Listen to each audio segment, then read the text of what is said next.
Hi everyone, in this lesson we're going to get started designing our first invitation in InDesign, and this is going to be a fairly simple design yet elegant that will work for a variety of events that you may come across. And the point is to get you to start thinking about how you're going to lay out the content for your invitations and the colors that you're going to use for your invitations, and most importantly, how you're going to print them.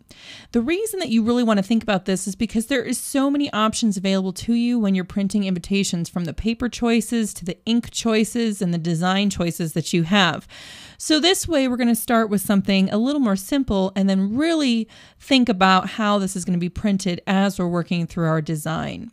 Now, this first invitation is an unfolded invite, and all of the invitations we're going to design are 5x7 in order to stick to a similar format that you can use the same size but use it in different ways. So that's why for the intro part of invitations, we are sticking to one size.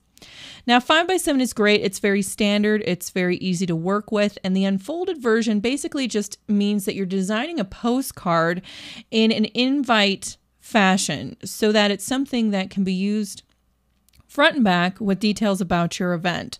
And then this can be inserted into an envelope. It could stand alone, but it's not exactly designed like a postcard. It's designed like an invitation. Okay, so let's go ahead and open up InDesign, and we're going to start by creating our document. Now, the great thing about this course is you can use any version of InDesign, really. The features that we're using are not going to be too complicated. So we're going to create a new document here.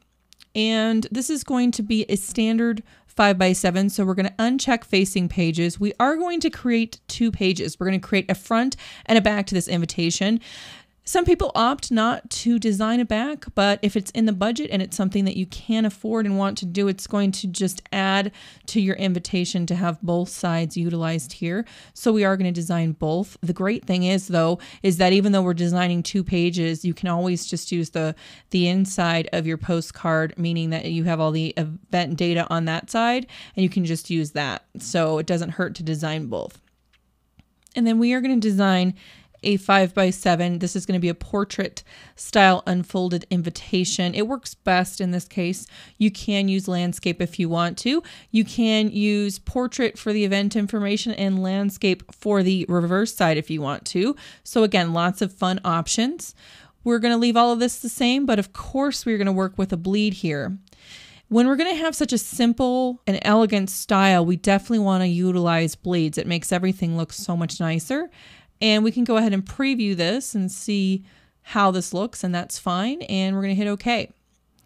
And now we have our document set up and ready to go. Now, a couple more steps here before we move on to the actual design in the other two lessons. We're going to create our color swatches. I love to do this in the first stages of creating a document because it just saves so much time later on. And this is if you know what your colors are going to be. And in this case, we do.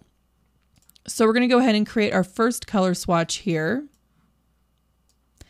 And when you're thinking about colors for invitations, there's many things that are going to dictate this, from the actual branding of the event. So if this is an event put on by an organization, you may be sticking to that particular branding, or you may just need to have creative freedom, or you can design something. So when you're picking out colors, you definitely want to pick something that complements whatever the event is. So if it's really elegant and stylish, you might be using some darker colors with some highlight color as an accent. You don't want to go too rainbow colory with something like that. If you're designing for kids, you may. So it just depends on the event. So these two colors, we're going to work with teal as the foundation color, meaning that's going to dominate our invitation. And then we're going to use a light pink color as a highlight. We need something very bright to counteract that teal. And then the pink is going to be a warmer color as well to go nicely with the coolness of the teal. So if you're ever stuck with colors, that's a great way to start. Go with a dark color, a dark cool color as your foundation, and then a warmer, lighter color as your highlight. And then we're going to use white as well. So we have three colors that we're going to use. Okay, so the teal that we're going to create is 83 on the cyan, 46 on the magenta, 44 on the yellow, and 67 on the black. So we have a very deep royal kind of teal color here that's going to be great as a background. Now the pink color, we're going to create another color swatch here. And that pink color is a very bright pink. It's 9 on the cyan, 24 on the magenta, 16 on the yellow, and no black. So it's kind of a nice pinky salmon bright pink. So these two colors we're going to use, and I like to clear out all the other ones. So we're going to select these and we're going to delete them. That way we only have the teal and the pink and the white, and then leaving black is fine. So we just have the colors that we want to use here. And this way we have a document that's ready to go, and we have all the colors that we need, and then we can start working with fonts if we want to as we start working on our design. So we're going to pick up with starting the outside of our invitation in the next lesson.